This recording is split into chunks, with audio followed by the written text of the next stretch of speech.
निश्चितच आपण जे म्हणता ते अहिल्यानगर आता हळूहळू सुधरत आहे। गेल्या अनेक वर्षापासून स्वच्छतेमध्ये जर आपण पाहिलं तर बरेच बक्षीस मिळालेले आहेत, परंतु कचऱ्याची जी प्रक्रिया आहे ही रोज उद्भवणारी प्रक्रिया आहे। म्हणजे आपण सध्या 2 टाइम कचरा उचलायची व्यवस्था करतो, आपल्या घंटा गाडी प्रत्येकाच्या घराजवळ जात असते, तरी सुद्धा काही लोक, मी म्हणतो काही प्रमाणातले लोक हे मुद्दामून, आमच्याकडे त्यांचे फोटो आहेत, तर म्हणजे ते मुद्दामून जाणीवपूर्वक गाडीवर जाताना रस्त्याच्या बाजूला कुठेतरी टाकतात।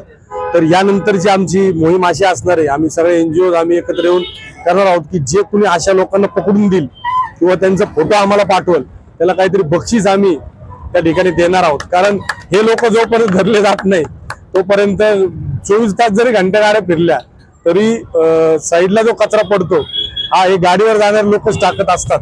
तरी त्यांचाही लवकरात लवकर कसं, त्यांना पहिले मी आव्हान करतो की असं करू नका तुम्ही, कारण आपलं शहर आहे, जसं आपण आपलं घर स्वच्छ ठेवतो, आपली गाडी स्वच्छ ठेवतो, आपला कमरा स्वच्छ ठेवतो, तसंच आपले शहरही आपल्याकडं आपलं जर म्हटलं आपण तर वसुदैव कुटुंबकम म्हणजे संपूर्ण अवघी पृथ्वी हे आपलं घर आहे असं मानणारा आपला हा सनातन धर्म आहे।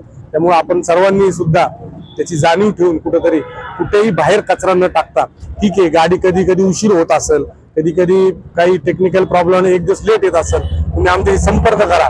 आमचे महायुतीचे 52 नगरसेवक आपल्या सेवेमध्ये आहेत, आपण आमच्याशी संपर्क करा। आमचे अधिकारी कर्मचारी सगळेजण आहेत, परंतु रस्त्यावर कोणी कचरा टाकू नका असे मी परत एकदा नागरिकांना आव्हान करतो।